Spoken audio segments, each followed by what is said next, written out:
అమ్మా, ఈ బిల్డింగు, దాని పరిసరాల్లో ఉన్న భూమి దేవేందర్ రెడ్డి గారి తండ్రి కీర్తిశేషులు ద్రుపదరెడ్డి గారు నోటి మాటగా ఏ విధమైన రాతకోతలు లేకుండా హాస్పిటల్ కోసం మీకు దానం ఇచ్చింది.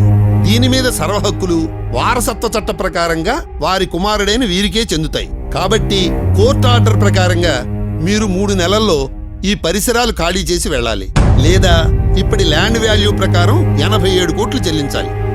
లేకపోతే కోర్టు మిమ్మల్ని బలవంతంగా ఖాళీ చేయిస్తుంది. ఎంతో మంది పేదవాళ్లకు సహాయపడుతున్న ఈ హాస్పిటల్ తీసేస్తే వాళ్ళంతా ఏమైపోతారో. వాళ్ళు నువ్వు కలిసి బజార్న పడండి.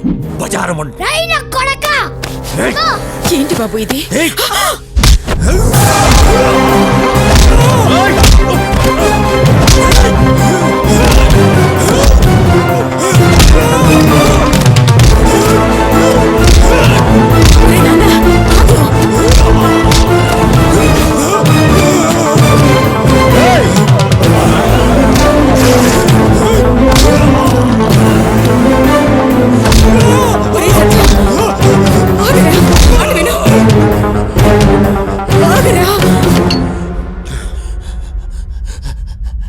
అమ్మ ఆపినది కాబట్టి ఆగినా, లేకపోతే కడప రోడ్లంటే ఈడ్చిడ్చి కొట్టి నీ ఇంటి దగ్గర ఇడిచిపెట్టేవాడిని.